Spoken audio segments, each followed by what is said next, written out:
The morning sun cast long shadows across the Taylor estate as Kimberly Taylor set down her reading glasses and rubbed her tired eyes. At 68, she'd learned that wealth came with a weight most people never understood.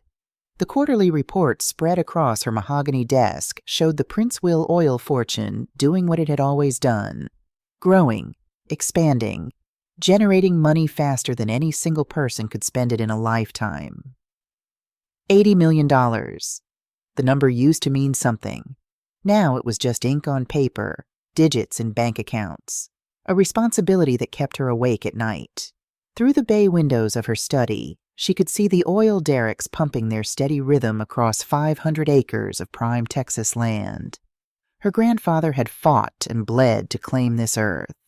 Her father had expanded the empire. Her husband Charles had modernized it. And now, 5 years after his death, she managed it alone. The mansion itself was a monument to 3 generations of prosperity. 14 rooms filled with hand-carved mahogany furniture, crystal chandeliers that caught the morning light like diamonds, and Persian rugs that cost more than most people earned in a year. It was beautiful. It was imposing. And without Charles, it was utterly lonely. Kimberly's gaze drifted to the portrait hanging above the fireplace. Charles Taylor, painted 10 years before his death at 63, smiled down at her with those warm brown eyes she'd fallen in love with 40 years ago. She'd been talking to that portrait more and more lately, a habit she knew was unhealthy but couldn't seem to break. "Did I do the right thing?" she murmured to the painted face.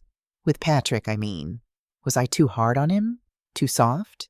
The portrait, as always, offered no answers. She turned back to her reports, but the numbers blurred together. The insomnia that had plagued her these past few months was getting worse. 3, maybe 4 hours of sleep a night, and always with that gnawing anxiety that something was wrong, that someone was watching, that danger was creeping closer. 30 years as a prosecutor had taught her to trust those instincts. But 30 years had also taught her that paranoia could destroy you faster than any real threat. The rumble of an expensive engine broke through her thoughts.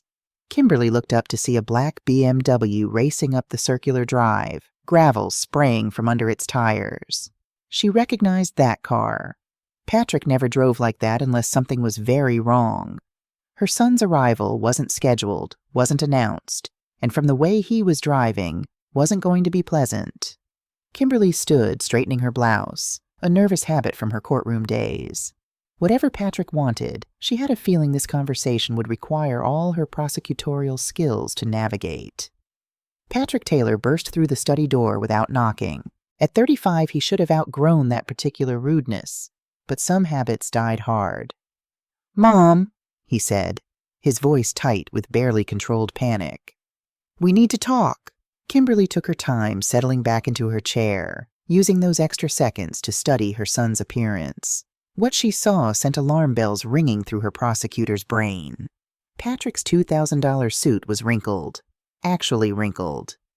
The man who usually looked like he'd stepped out of a fashion magazine had dark circles shadowing his eyes, 2 days' worth of stubble on his jaw, and a tremor in his hands he was trying desperately to hide. His usually perfect hair was disheveled, like he'd been running his fingers through it repeatedly. "Of course, sweetheart," Kimberly said, keeping her voice calm and neutral. "Sit down. You look terrible." "Thanks for the pep talk." Patrick collapsed into the leather chair across from her desk, his movements jerky and uncoordinated. He couldn't seem to meet her eyes. "When's the last time you slept?" "That's not important." Patrick leaned forward, his trembling hands gripping the armrests. "Look, I'm going to cut straight to the chase. I need money. A lot of money." Here we go again, Kimberly thought, but she kept her expression neutral. "How much?" $100,000. The number dropped between them like a stone into still water. Kimberly had been expecting something substantial. Patrick's financial emergencies always were, but this was more than he'd ever asked for before. And the way he said it, like he was ordering coffee, casual and desperate all at once, made her skin prickle with warning. "That's a substantial amount, Patrick. What's this venture?" The words came out in a practiced rush, too smooth, too rehearsed.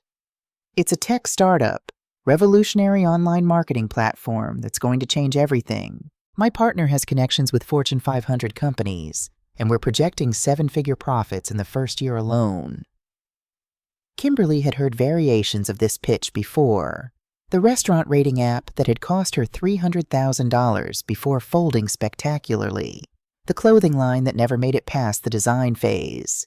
Each failure followed by elaborate explanations about market timing and investor politics. Each promised that this time would be different, but this time felt different. Not better, worse, more desperate, more dangerous. "Who's your partner?" she asked, watching Patrick's face carefully. His eyes flickered away from hers. "You don't know him. He's from California. Tech background, proven track record." "What's his name?" "Mom, why does it matter? The opportunity is what's important here."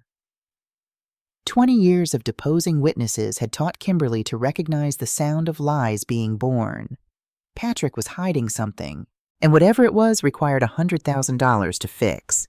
"Patrick, we've had this conversation before, multiple times." She kept her voice gentle but firm. "I've supported your business dreams generously, and none of them have succeeded. Perhaps it's time you tried building something with your own resources." The transformation was immediate and frightening. Patrick's face darkened, his hands clenched into white-knuckled fists on the armrests. For just a moment, she saw something in his eyes that reminded her of her ex-husband, Patrick's father, who tried to manipulate her out of her inheritance before she divorced him 15 years ago. "My own resources!" Patrick's voice rose to a near shout. "What resources, Mom? I'm drowning here. Do you have any idea what it's like to live in the shadow of all this?" He gestured wildly at the opulent study around them, the original oil paintings, the first edition books, the antique globe that cost more than a car. "Everyone expects me to be successful because I'm a tailor, because of the Princeville fortune. But how can I compete when you control everything?" "I've given you every advantage," Kimberly said, fighting to keep her own temper in check. "The best schools, connections, startup capital." "Advantages?" Patrick laughed, a bitter, ugly sound. "You've given me just enough to fail spectacularly, just enough to make me look like a spoiled rich kid who can't make it on his own, but never enough to actually succeed." The accusation hit harder because it contained a grain of truth. Kimberly had been careful about how much money she gave Patrick, perhaps too careful. But she'd seen too many wealthy families destroyed by children who never learned the value of work, who never understood that money without purpose was just paper. "Patrick, calm down. Let's discuss this rationally." "There's nothing to discuss." He was on his feet now, pacing like a caged animal. "I need that money, and I need it now. This isn't a request, Mom. It's a necessity." He stopped directly in front of her desk, and when he spoke again, his voice had dropped to something cold and flat that made her blood chill. "Give me the money, Mom. You'll die soon anyway." "What does it matter?" The words hung in the air like poison gas. Kimberly felt her heart hammering against her ribs, her prosecutor's instincts screaming danger. This wasn't the petulant demand of a spoiled child. This was something else entirely, something that felt dangerously close to a threat. "The answer is no, Patrick." Her voice came out steadier than she felt. "I won't be investing in another one of your ventures, not until you can give me a real business plan, real numbers, and a real explanation of what's going on with you." Patrick stood absolutely still for 3 long seconds. Then he moved toward the door with stiff, mechanical movements. "Fine," he said without turning around. "But don't come crying to me when you're older and alone because you chose money over family." The door closed behind him with a soft click that somehow felt more ominous than if he'd slammed it. Kimberly sat in the silence, listening to Patrick's BMW roar down the driveway, kicking up gravel and dust in its wake. Her hands were shaking now, too. She pressed them flat against the cool mahogany of her desk. Something was very wrong with her son, something beyond failed businesses and wounded pride. The desperation in his voice, the barely controlled panic in his eyes, the threat implicit in his words. This was a man in serious trouble. She reached for the phone to call her private investigator, then stopped. Patrick was her son, her flesh and blood. Whatever trouble he was in, they could work through it together. She just needed to give him time to cool down, then they'd talk again. Rationally, like adults. That decision would nearly cost her life. 2 days later, Patrick returned. This time he wasn't alone. Kimberly was in the kitchen reviewing inventory lists when she heard the car. She glanced at the clock. Exactly 10 in the morning. The precision felt deliberate, carefully calculated. Not early enough to seem overeager. Not late enough to appear disrespectful. Through the window, she watched them emerge from Patrick's BMW. Her son looked better than he had 2 days ago. Showered, shaved, wearing a fresh suit. But it was the woman beside him who commanded Kimberly's attention. Ava Taylor moved like silk through water, her platinum blonde hair catching the sunlight. She wore a cream-colored dress that probably cost $3,000 and fit her model-thin frame like it had been painted on. Everything about her appearance suggested hours of careful preparation, the flawless makeup, the strategic jewelry, the confident posture of someone who knew she was the most attractive person in any room. Kimberly had never felt truly comfortable around her daughter-in-law. After 3 years of marriage, she still couldn't shake the feeling that Ava was playing a role rather than being herself. Every smile was performed, every gesture rehearsed. And her eyes, those ice-blue eyes that so many people found captivating, remained calculating and cold, even when her mouth smiled. The back door opened and Ava glided in, carrying 2 steaming mugs and delicate china cups. "Kimberly, I hope you don't mind us dropping by," she said, her voice warm and honeyed. "I brought you something special." She moved with practiced grace across the kitchen, setting one mug down in front of Kimberly while keeping the other cradled in her own hands. "I made this just for you. It's a special blend I picked up from that boutique coffee shop downtown. Ethiopian beans with Madagascar vanilla. I thought you might enjoy trying something new." Kimberly accepted the cup, her prosecutor's instincts already firing warning signals. The coffee smelled wrong. Not bad exactly, but sharp and bitter with an underlying chemical odor that reminded her of almonds mixed with something medicinal. 30 years of prosecuting criminals had taught her to recognize danger, and every nerve in her body was screaming that something was off. But she kept her expression neutral, gracious, giving nothing away. "How thoughtful of you, dear," she said, holding the cup, but not drinking. Patrick lingered by the kitchen doorway, and Kimberly noticed he wouldn't meet her eyes. His usual nervous energy had been replaced by a strange stillness, like he was holding his breath. When she glanced at him, he quickly looked away, focusing on his phone with obvious discomfort. "Patrick tells me you two had a little disagreement the other day," Ava said, settling gracefully into the chair across from Kimberly. She still held her own coffee cup, but Kimberly noticed she hadn't taken a single sip. "About business opportunities and family support." The way she emphasized family support made it sound like an obligation rather than a choice, like something Kimberly owed rather than chose to give. "We had a discussion about financial boundaries," Kimberly said carefully, watching Ava's face. "Patrick has wonderful entrepreneurial energy, but I think it's important for him to develop his own resources." "Of course," Ava agreed, her smile never wavering.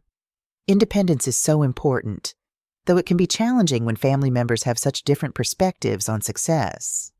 She raised her coffee cup to her lips, and in that moment when Ava's attention shifted slightly to glance at Patrick, Kimberly made a split-second decision. Her prosecutor training had drilled one principle into her bones. When you suspect a trap, change the variables, create reasonable doubt, always have an exit strategy. In less than 2 seconds, while Ava's eyes were turned away, Kimberly switched their cups. They were identical white china mugs, and the exchange was so smooth, so practiced from years of courtroom sleight of hand with documents that neither Ava nor Patrick noticed. "Patrick's told me so much about his latest venture," Kimberly said, lifting her cup, which was now Ava's original, to her lips, but not actually drinking. "It sounds very promising." Something flickered in Ava's eyes. Surprise, maybe, or annoyance. "Yes, he's very excited about the potential." "And his partner?" Patrick mentioned someone from California with tech experience. Ava raised her cup, now Kimberly's original, and took her first real drink. Her face twisted slightly, like she'd tasted something unpleasant. Her eyes widened with what looked like confusion. But she said nothing about the flavor, which was interesting. If the coffee had simply been bad, she would have apologized. The fact that she stayed silent meant she knew what she was tasting and couldn't explain why it was in her mouth instead of Kimberly's. They chatted about meaningless things: the weather, the new gallery opening downtown, whether the garden needed replanting. Kimberly pretended to sip her coffee while watching Ava take several more drinks, her confusion growing with each swallow. Patrick checked his watch 3 times in 5 minutes. The tension in the room felt like a storm building on the horizon, pressure increasing with every passing second. 20 minutes after they'd arrived, Ava started coughing. It began as a small, polite clearing of her throat, but within seconds it escalated into deep, violent spasms that shook her entire body. Her face flushed red, then began taking on a grayish pallor that looked genuinely alarming. "Something's wrong," she gasped, gripping the edge of the table. Her voice was becoming hoarse, strained. I can't breathe properly." Patrick rushed over from his position by the door, his concern appearing genuine, or at least well acted. "Ava, what's happening? Are you having an allergic reaction?" "Hospital," she wheezed, her breathing becoming increasingly labored. "Need to go to the hospital, now."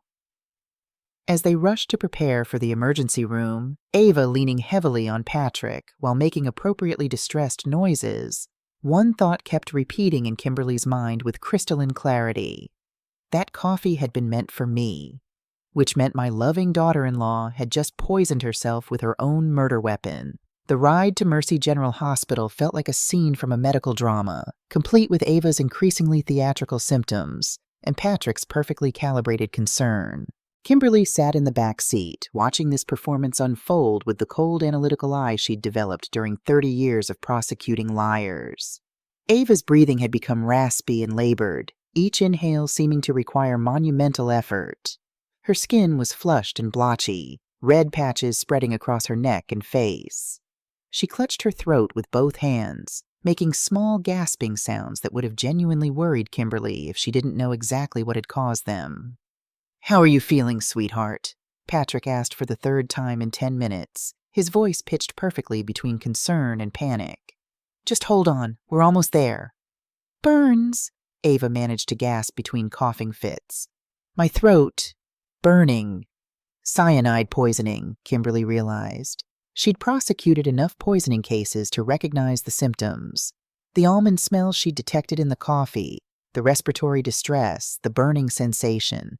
Someone had done their homework. Cyanide was fast-acting, difficult to detect without specific tests, and would cause exactly the symptoms Ava was experiencing. If Ava had given her the full dose intended for a 68-year-old woman's body weight, Kimberly would likely be dead by now. The irony of the situation would have been amusing if it weren't so terrifying. Patrick pulled into the emergency entrance with a screech of tires. The automatic doors of Mercy General slid open to reveal the familiar chaos of an ER, the controlled pandemonium of genuine emergencies mixed with routine medical drama that made triage such an art form. But Ava's condition was dramatic enough to cut through the usual waiting time. Her gasping, choking sounds drew immediate attention from the nurse's station. "We need help," Patrick called out, supporting his wife who now appeared to be on the verge of collapse. "My wife can't breathe." The medical team responded with impressive efficiency. Within minutes, Ava was on a gurney, surrounded by nurses taking vitals and hooking her up to monitors that beeped and hummed with urgent purpose. A young doctor with dark eyes and a no-nonsense expression pushed through the crowd. "I'm Dr. Amanda Rodriguez," she said, clipboard already in hand. "When did the symptoms start?" "About 30 minutes ago," Patrick answered smoothly, never hesitating, never appearing uncertain. He was playing the role of concerned husband to absolute perfection. "She was fine this morning, then suddenly started coughing and having trouble breathing." "Any known allergies, medications, recent changes in diet or environment?" "Nothing," Patrick said. "She's always been perfectly healthy." Kimberly watched this exchange with growing fascination. Patrick was answering all the questions smoothly, his responses immediate and confident. Either he was remarkably calm under pressure, or he'd prepared for exactly this scenario. She suspected the latter. Dr. Rodriguez turned to Ava, who was now propped up on the gurney with an oxygen mask over her face. "Mrs. Taylor, can you tell me what you were doing just before the symptoms started?" Ava pulled the oxygen mask aside, her voice barely audible. "Coffee," she whispered, her eyes finding Kimberly's across the small examination area. "Having coffee with her." The way she said her carried an unmistakable note of accusation. Even in her supposedly weakened state, Ava was already laying the groundwork for what was to come. The performance was masterful. Kimberly had to give her credit for that. Dr. Rodriguez followed Ava's gaze. "Are you family?" "I'm her mother-in-law," Kimberly said, keeping her voice calm and neutral. "We were having morning coffee when she became ill." "Did you both drink the same coffee?" "Similar," Kimberly said carefully, choosing her words with the precision of someone who knew every syllable might be used against her later. "Ava prepared 2 cups from the same blend. We were both drinking when her symptoms began." Dr. Rodriguez made notes on her clipboard. Food poisoning was always a possibility when multiple people consumed the same substance, but only one person getting sick suggested either an allergic reaction or something more sinister. The doctor's expression suggested she was already considering both options. "We're going to run some blood tests," Dr. Rodriguez announced. "In the meantime, let's get you more comfortable and see if we can stabilize your breathing." As the medical team worked on Ava, adjusting her oxygen levels, starting an IV, drawing blood for the lab, Patrick turned to Kimberly with an expression she couldn't quite read. It wasn't quite suspicion, wasn't quite concern. It was something else entirely. "Mom, I'm going to run home and get some of Ava's things. Pajamas, her medications, toiletries. You know how hospitals are. They never have what you need." "Of course, sweetheart," Kimberly said, patting his arm with maternal concern she didn't feel. "Take your time." It was interesting how quickly Patrick was leaving, especially when his wife was potentially fighting for her life. Either he was remarkably trusting of the medical staff, or he had somewhere else he needed to be urgently. Somewhere like her house, which would be empty while she sat in this hospital waiting room. Kimberly settled into one of the uncomfortable plastic chairs that seemed to be standard issue in every hospital waiting area in America. The magazines were outdated, the coffee from the vending machine was terrible, and the fluorescent lighting made everyone look slightly dead. It was the perfect setting for contemplating attempted murder. 3 hours crawled by. Kimberly watched the ebb and flow of the emergency room. The drunks, the accident victims, the worried families. She thought about Patrick's desperate request for money 2 days ago. She thought about Ava's calculating smile as she'd handed over that coffee. She thought about the evidence that was probably being planted in her house right now while she sat here, an unwitting accomplice to her own framing. When Patrick finally returned, carrying a small overnight bag and looking appropriately exhausted, Dr. Rodriguez emerged from the treatment area with news. "We have the preliminary blood test results," she said, her expression grave. "This is very serious, and I'm required by law to report it to the authorities." "Report what?" Patrick asked, though Kimberly noticed he didn't seem surprised. Just concerned. Just worried enough. Dr. Rodriguez took a breath. "We found traces of cyanide in Mrs. Taylor's bloodstream. This wasn't an accident or an allergic reaction. This was deliberate poisoning." The word poisoning dropped into the waiting room like a grenade. Patrick's face went pale. A nice touch, Kimberly thought. He grabbed her arm as if seeking support, his fingers digging into her flesh. "Poisoning?" he repeated, his voice cracking with what sounded like genuine shock. "But how? Who would do something like that?" Before Dr. Rodriguez could answer, Ava's voice rang out from behind the curtain. Weak, but remarkably clear for someone who'd supposedly been at death's door. "She did it," Ava said. When a nurse pulled back the curtain, Ava was sitting up in bed, her finger pointing directly at Kimberly. "Colleen poisoned my coffee. She tried to kill me." Detective James Morrison arrived at Mercy General within 30 minutes of Dr. Rodriguez's call, which suggested that attempted murder cases received priority attention even in a quiet Texas town.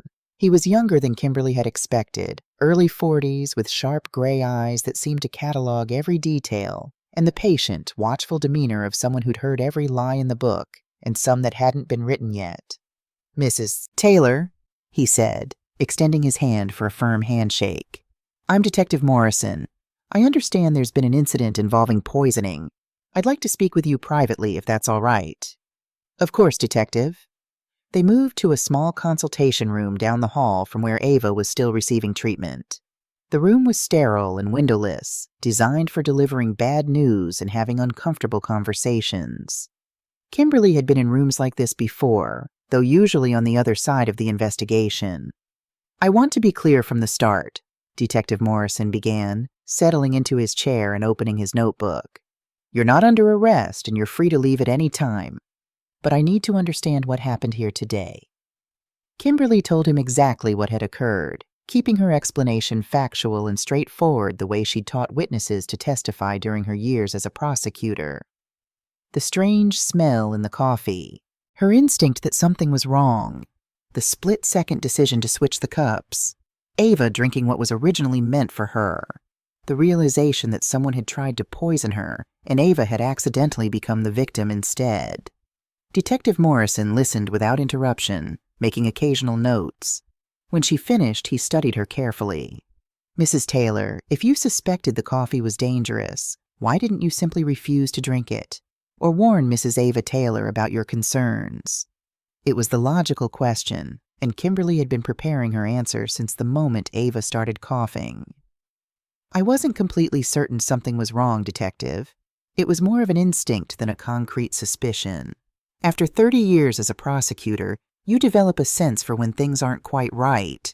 I thought switching the cups would be a way to test my concerns without creating unnecessary drama if I was wrong." "And when Mrs. Ava Taylor became ill, you realized your instinct had been correct?" "Yes. Someone had tried to poison me, and Ava had accidentally become the victim instead." "Who else knew you were having coffee this morning?" "Only Patrick and Ava. It was a spur-of-the-moment visit. They arrived unannounced at exactly 10 o'clock. "Had you been experiencing any threats lately?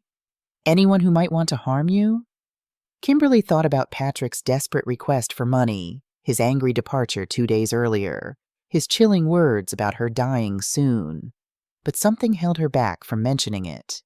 Whatever her son was involved in, she wanted to understand it fully before involving the police in family matters. "Nothing specific," she said.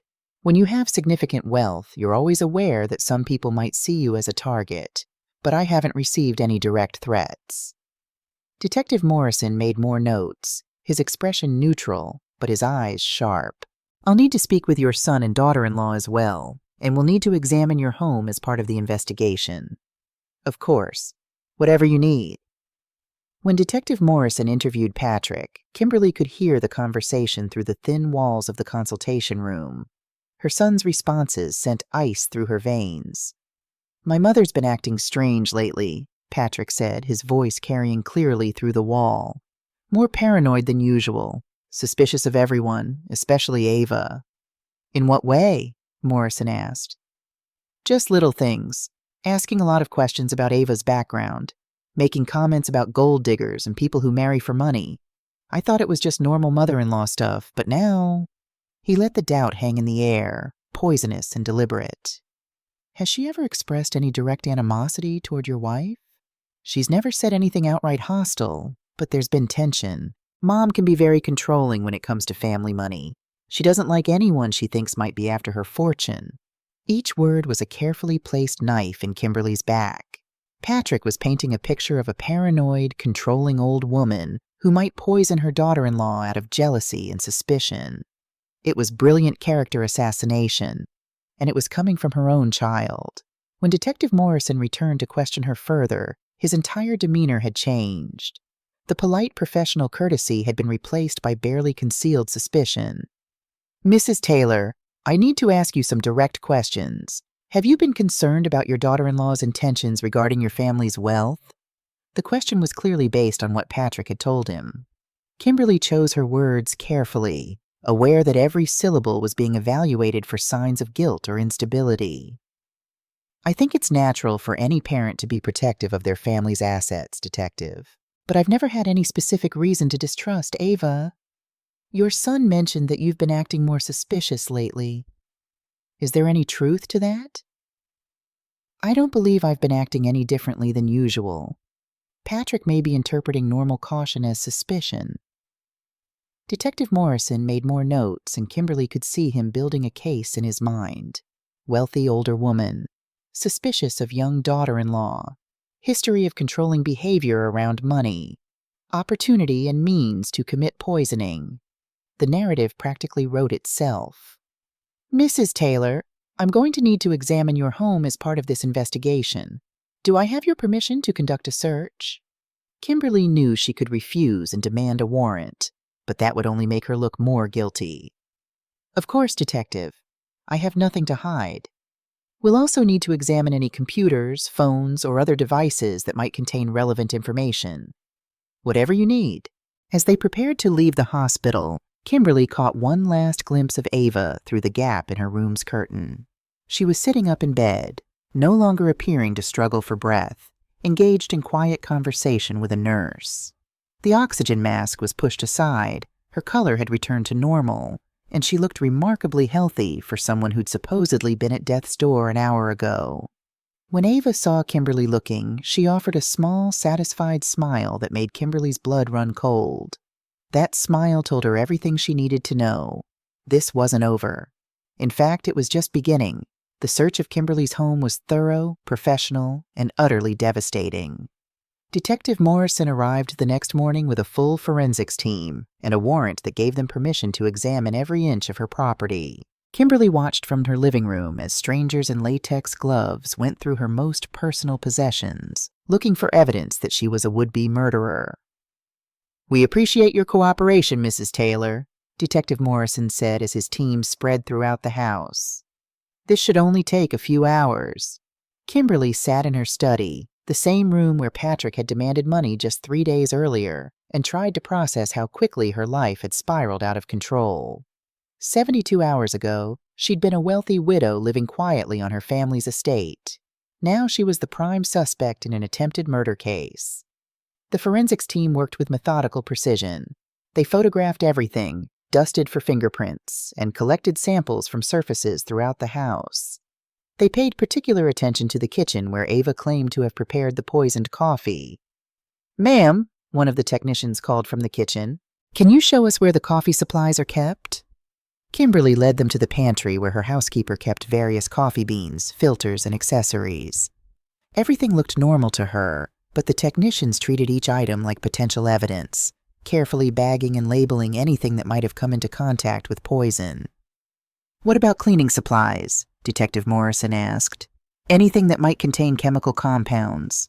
She showed them to the utility room where household chemicals were stored. Bleach, ammonia, drain cleaners, and various other toxic substances that could be found in any American home. Again, they photographed and sampled everything.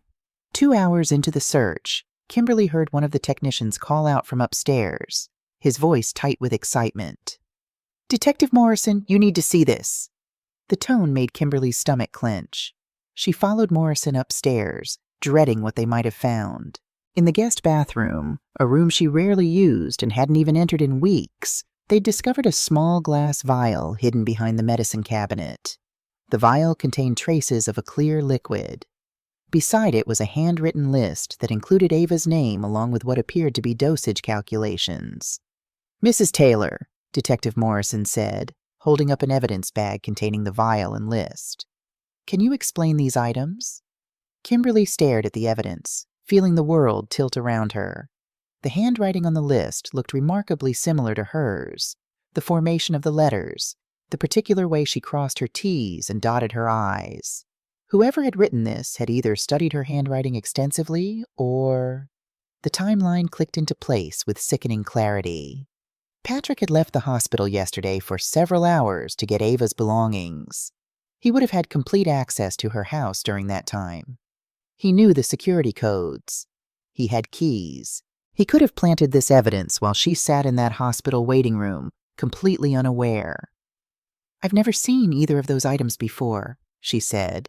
her voice sounding strange and distant to her own ears. "This isn't possible. This is your handwriting, isn't it?" Detective Morrison showed her the list more closely. Looking at it carefully, Kimberly had to admit that it did look like her handwriting.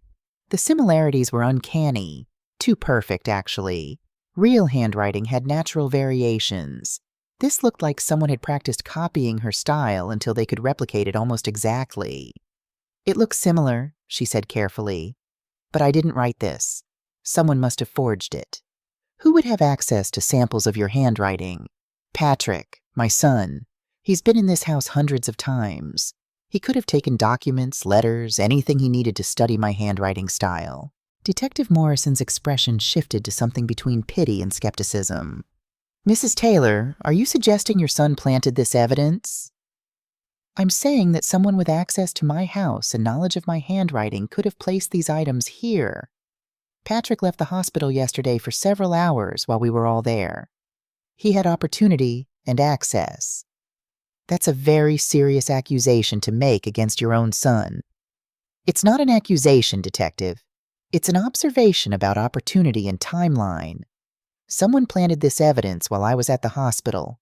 Patrick is the only person who had both access and motive to do so."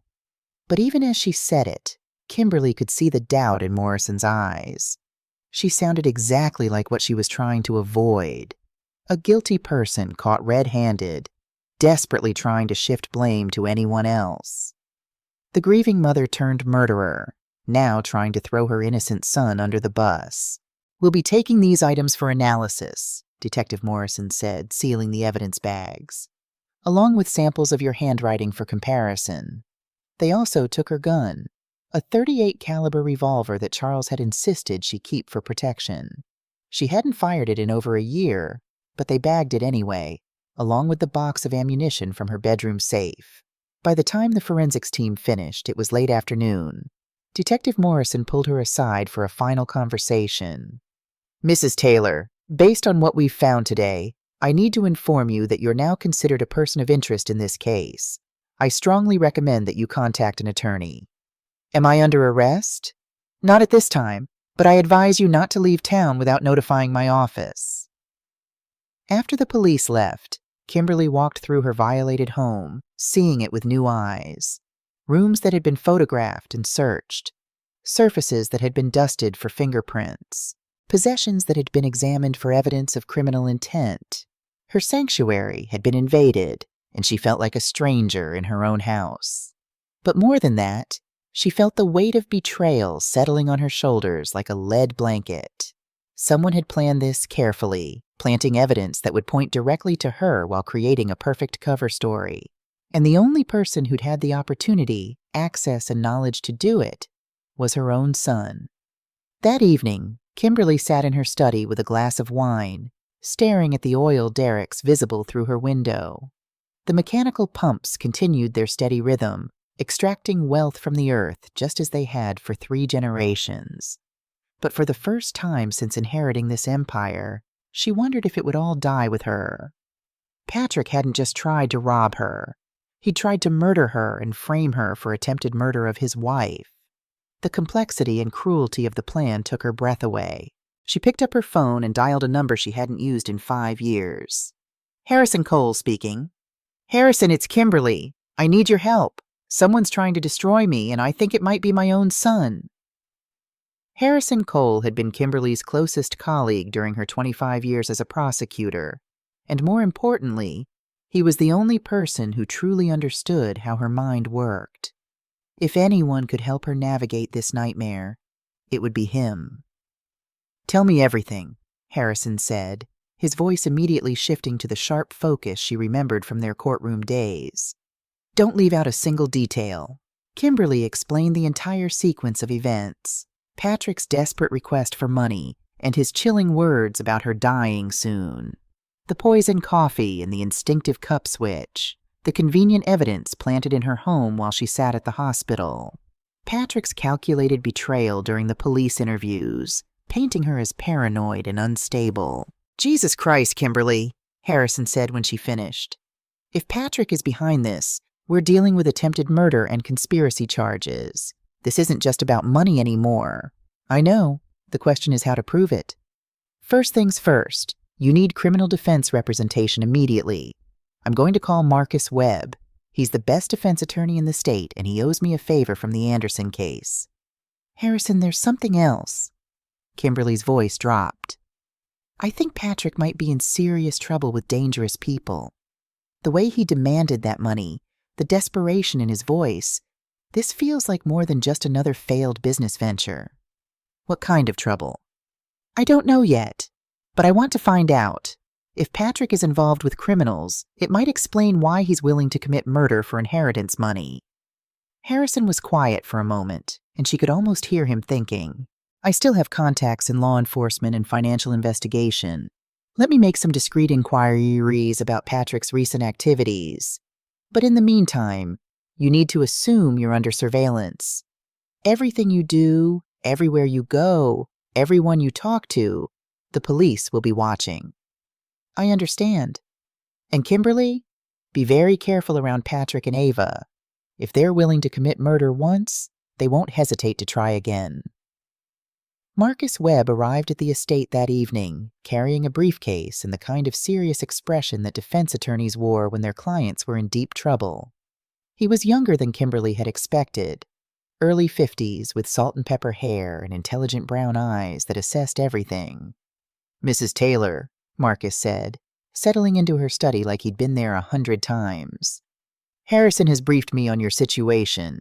You're in significant legal jeopardy, but the case against you has some interesting weaknesses. Such as? The timeline, for one. The poisoning appears to have been planned in advance, but you had no way of knowing that Patrick and Ava would visit you yesterday morning. If you were planning to poison your daughter-in-law, you would need advance notice of her presence. Unless the prosecution argues that I was planning to poison Patrick, and Ava was an unintended victim.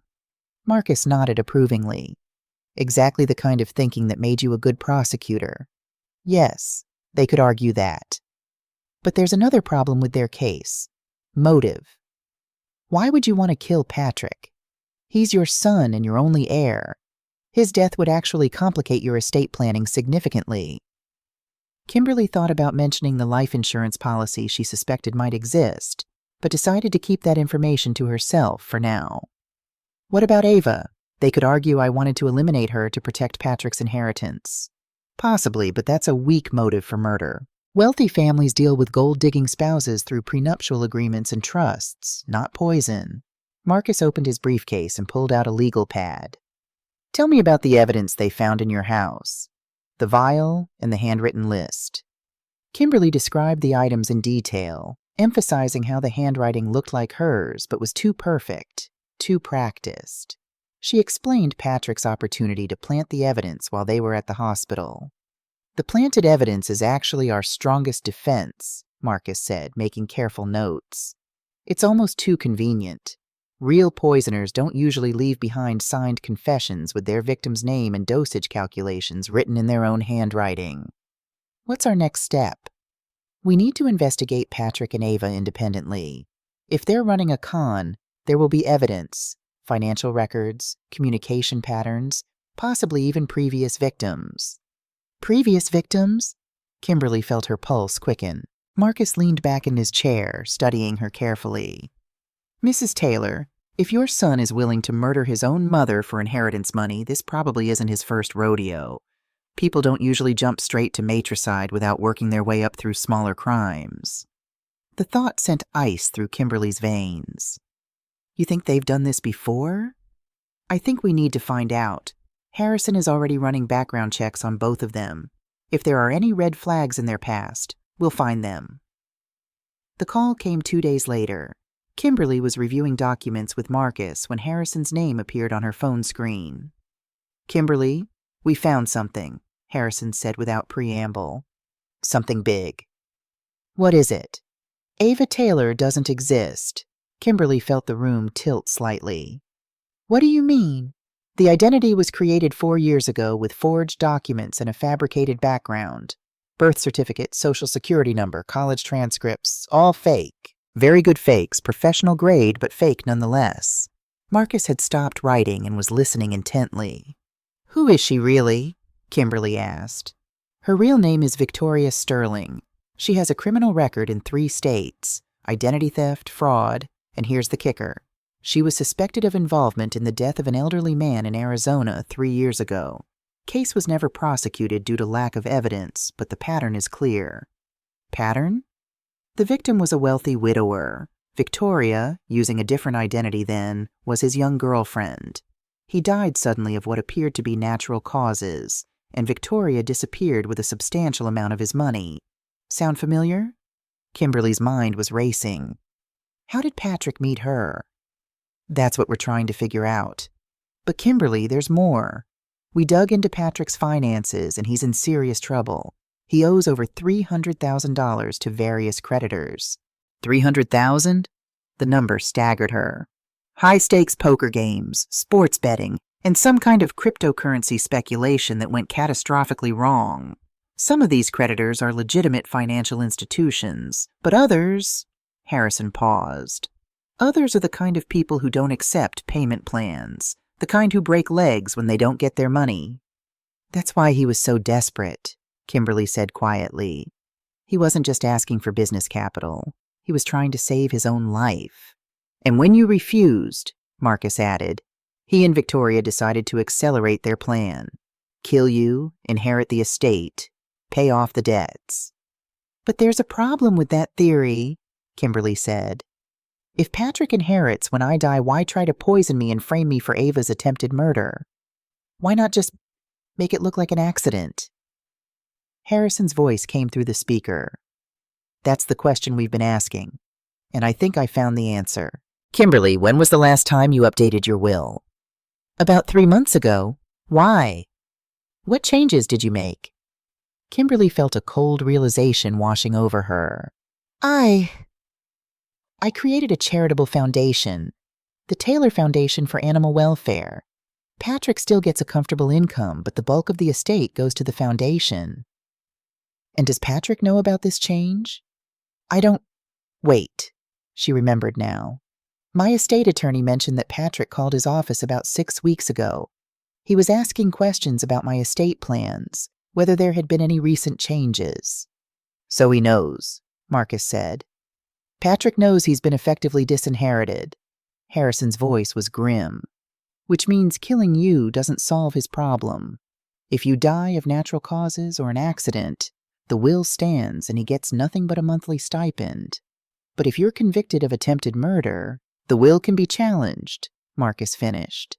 Patrick could argue you weren't of sound mind when you changed it, that your paranoia and mental instability, which he's been carefully documenting through his statements to police, rendered you incompetent to make legal decisions. He's not trying to kill me, Kimberly said slowly. He's trying to destroy my credibility so he can contest the will. Exactly.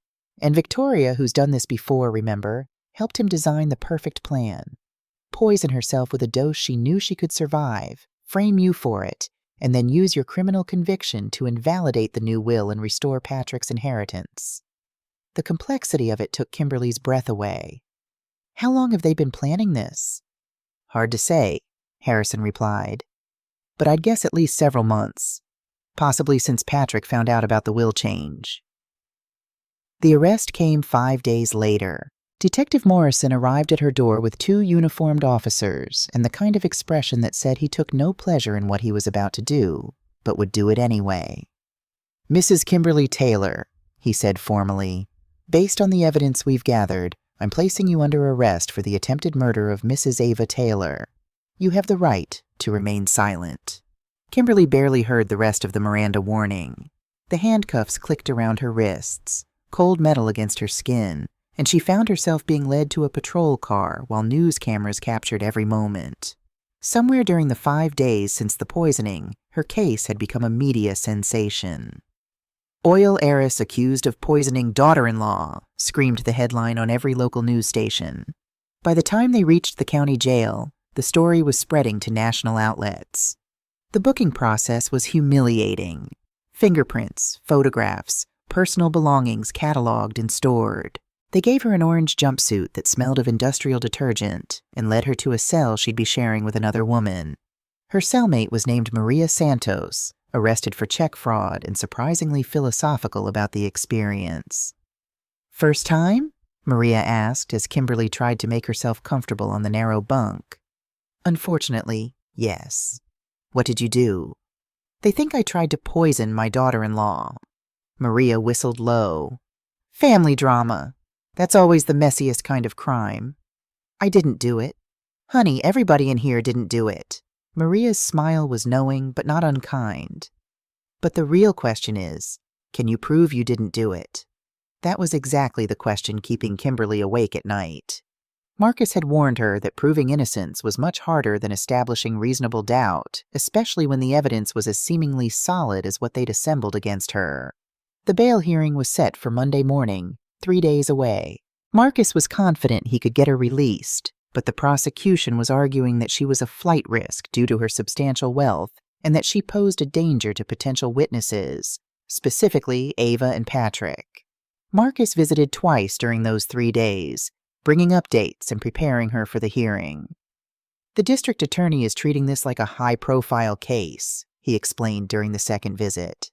"They think convicting a wealthy oil heiress will be good publicity." "What about our investigation into Patrick and Ava? I mean Victoria." "Harrison is making progress, but it's slow going. We've confirmed Patrick's gambling debts and Victoria's real identity, but we need more to prove they're running a con. We need to establish their pattern of behavior, show that this isn't an isolated incident." "How long will that take?" "I don't know. But Kimberly, you need to prepare yourself for the possibility that this could go to trial. The evidence against you is circumstantial, but it's compelling. We need something concrete to shift the narrative." On her third night in jail, around 2 in the morning, Maria rolled over in her bunk. "You awake?" she whispered. "Yes." "I've been thinking about your case. You said your son and his wife are trying to frame you, right?" "That's what I believe, yes." "So what do they want most in the world?" Kimberly thought about it. "My money, my estate." "Right. And right now they think they're winning. You're in here, they're out there, everything's going according to their plan." Maria's voice dropped even lower. "So what do you think would happen if you made them believe their plan was about to fall apart? That you had evidence that could destroy them?" "They'd panic." "More than panic. They'd do something desperate, and desperate people make mistakes." Kimberly stared at the ceiling, Maria's words echoing in her mind. "You're saying I should set a trap. I'm saying you need to think like they do. Make them think they can have everything they want, then take it all away. But you gotta be smart about it, and you gotta be willing to use yourself as bait." She bail hearing at the county courthouse was a media circus. News vans lined the street, and reporters shouted questions as Marcus escorted Kimberly through the crowd. Inside, the courtroom was packed with spectators and journalists, all eager to watch the wealthy widow face justice. Judge Patricia Williams presided with the no-nonsense efficiency Kimberly remembered from her prosecutorial days. She listened to arguments from both sides, the prosecution painting Kimberly as a dangerous, paranoid woman who'd tried to murder her innocent daughter-in-law, while Marcus argued she was a victim of an elaborate frame job. Patrick and Ava sat in the front row, picture-perfect in their roles. Ava looked appropriately frail and victimized, though Kimberly noticed she'd recovered remarkably well from her near-death experience. Patrick played the devastated son torn between loyalty to his mother and justice for his wife. Judge Williams set bail at $2 million. The defendant will surrender her passport and submit to electronic monitoring.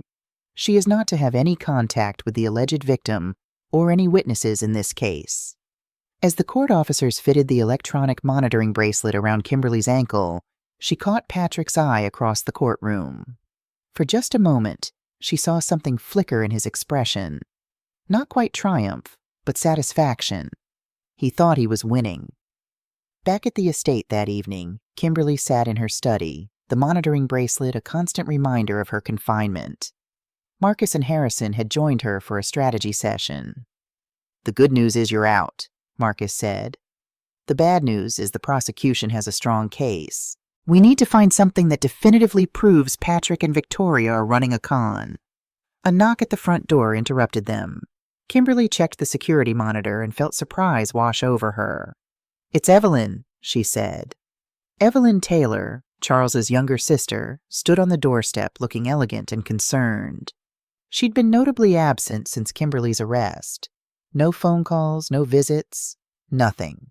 Her sudden appearance now seemed suspicious. "I'll get it," Harrison said, moving toward the door while Marcus positioned himself where he could observe but not be immediately visible.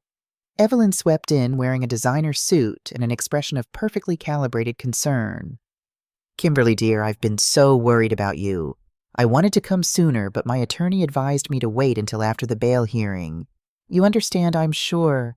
Family complications can be so difficult to navigate legally." "Of course, Evelyn. Please, come in." They settled in the living room, and Evelyn accepted a glass of wine with graceful hands. "I've been following the case in the news," Evelyn said. "It's all so terrible. Patrick is beside himself with worry." "I'm sure he is," Kimberly said dryly. "Kimberly, I came here tonight because I care about you. We're family, and family looks out for each other."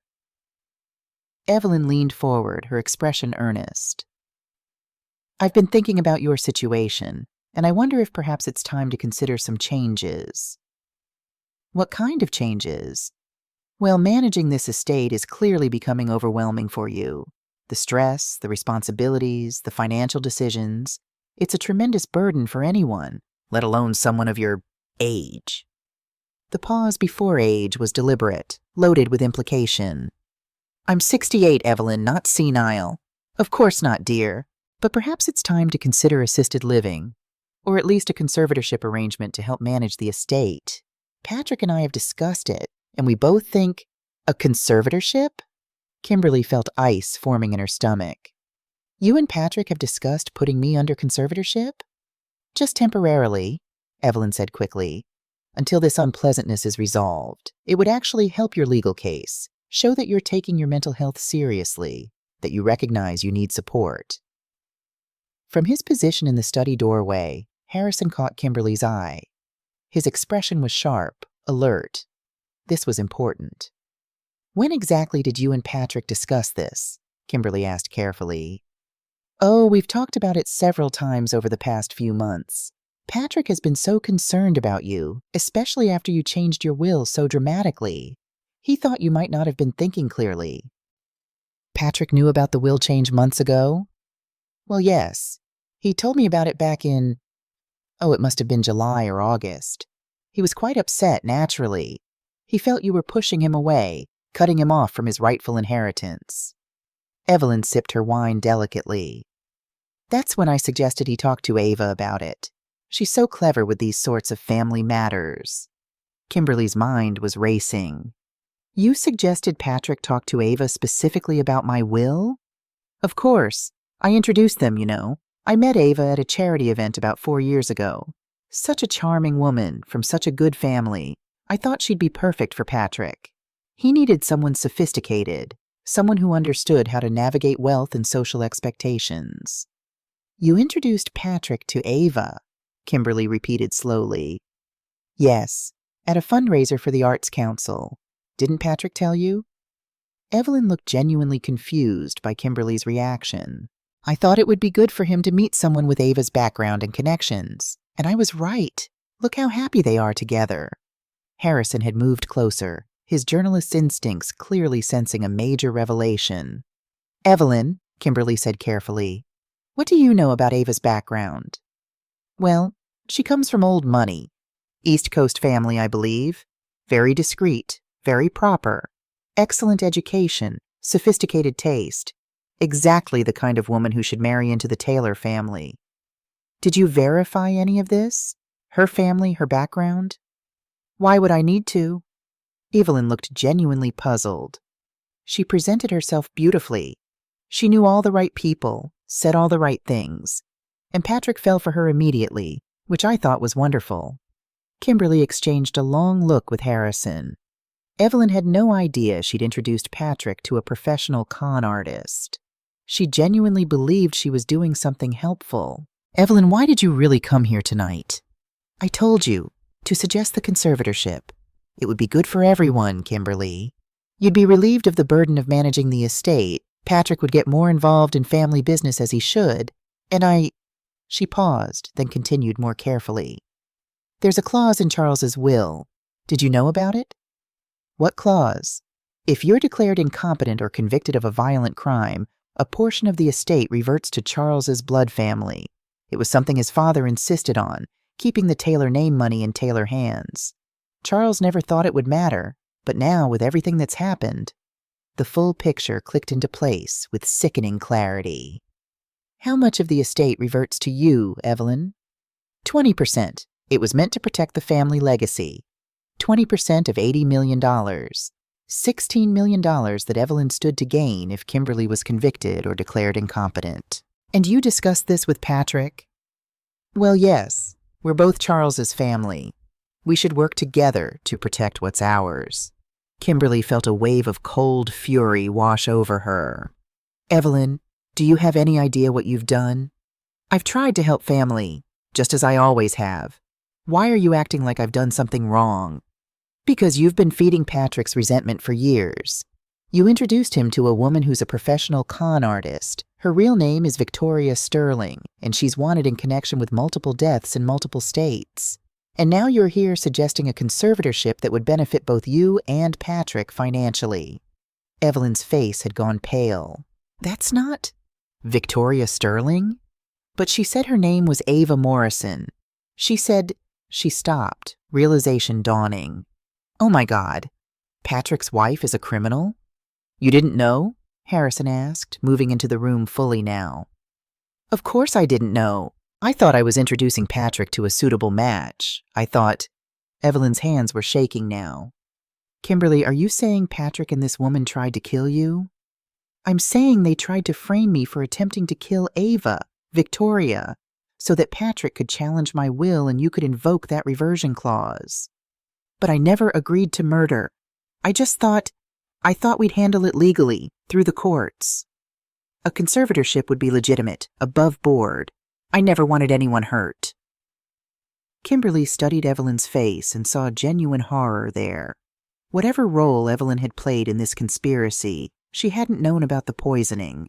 She'd been enabling Patrick's resentment and facilitating his connection to Victoria, but she'd drawn a line at actual violence. Evelyn, how many times have you talked to Patrick about the reversion clause? Several times. After Charles died, I mentioned it to him. I thought he should know about all the estate provisions. And then when you changed the will, I told him about the clause again. I said if there were ever questions about your competency, the clause could be invoked. You gave him a roadmap, Marcus said, stepping into view from the study. You told him exactly how to get the inheritance even after being disinherited. Evelyn looked at Marcus, then back at Kimberly, comprehension and horror warring on her face. I was just talking about legal options. I never suggested violence. I never thought... She stood abruptly. I need to leave. I need to think about this. Evelyn, Harrison said sharply, you need to tell us everything you know about Patrick's plans. Every conversation, every suggestion you made. If you didn't know about the murder plot, then cooperating now could save you from being charged as an accessory. Accessory to what? I haven't done anything wrong. You've been conspiring to have your sister-in-law declared incompetent so you could inherit money, Marcus said. That's fraud, even if you didn't know about the poisoning. But if you help us now, we can argue you were manipulated, that you didn't understand the full scope of Patrick's plans. Evelyn sank back into her chair, her usual composure completely shattered. What do you want to know? For the next hour, Evelyn told them everything. How she'd resented not being included in Charles's original will. How she'd complained to Patrick about it, feeding his own sense of being shortchanged. How she'd met Victoria at a charity event and been impressed by her sophistication, never guessing it was all an act. How she'd encouraged Patrick to pursue the relationship, thinking it would be good for him to marry someone who understood wealth. Did Patrick ever mention needing money urgently? Harrison asked. Gambling debts, financial problems? He said he was having cash flow issues. I loaned him $50,000 about 6 months ago. What did he say he needed it for? Business expenses. He said he had an opportunity but needed capital to make it happen. He promised to pay me back with interest once this marketing startup took off. Another lie. Another manipulation. Patrick had been working on this plan for at least 6 months, systematically lining up all the pieces he'd need. When Evelyn finally left, shaken and clearly questioning everything she thought she knew, the three of them sat in silence for a long moment. "She really didn't know about the poisoning," Harrison said. "I'd stake my reputation on it." "But she enabled it," Kimberly said. Every conversation she had with Patrick, every suggestion about the reversion clause, every complaint about the will, she was feeding his desperation and giving him ideas. "She's culpable," Marcus agreed. "But she's also a potential witness. If she testifies about Patrick's knowledge of the will change, about her introducing him to Victoria, about their discussions of the reversion clause, that all supports our theory of the crime." "Will she testify?" Kimberly asked. "I think so," Harrison said. "She's terrified right now. Terrified of being charged. Terrified of what Patrick might do if he finds out she talked to us. We can use that fear." Kimberly stood and walked to the window, looking out at the oil derricks pumping in the distance. The Taylor fortune that had been built over 3 generations, that had survived depressions and wars and market crashes, was now being torn apart by family greed. "Patrick has been planning this for at least 6 months, she said quietly. "Since he found out about the will change. He borrowed money from Evelyn, accumulated gambling debts he couldn't pay, and then Victoria helped him design the perfect con. Frame me for attempted murder, use my conviction to challenge the will, invoke the reversion clause to give Evelyn her cut. Everyone gets what they want. Except you end up in prison or declared incompetent," Marcus finished. "There's something else we need to consider," Harrison said. "If Patrick and Victoria have been planning this for 6 months, what else have they been doing? Have they been poisoning you slowly, making you appear unstable? Have they been manipulating other family members? Setting up additional contingencies?" The question hung in the air like smoke. Kimberly thought about the insomnia that had plagued her for months, the anxiety, the paranoia, the feeling that something was wrong. She'd attributed it to Charles's death, to managing the estate alone, to the natural worries of a 68-year-old woman. But what if it wasn't natural at all? "We need to test for chronic poisoning," she said. "Small doses over time, not enough to kill, but enough to make me seem unstable, paranoid, incompetent." "I'll call a toxicologist," Marcus said, already reaching for his phone. As he stepped away to make the call, Kimberly turned to Harrison. "Maria was right. We need to set a trap. Make Patrick and Victoria think their plan is about to fall apart, then catch them when they make their desperate move." "What did you have in mind?" "We leak information. Let them know I've discovered evidence that proves my innocence. Evidence that would expose their entire conspiracy. They'll have to come after me to destroy it, or steal it." "Kimberly, that's incredibly dangerous." "I know, but I'm tired of being reactive. It's time to go on the offensive." She looked at Harrison with the same fierce determination she'd shown in 100 courtrooms. "They tried to destroy my life.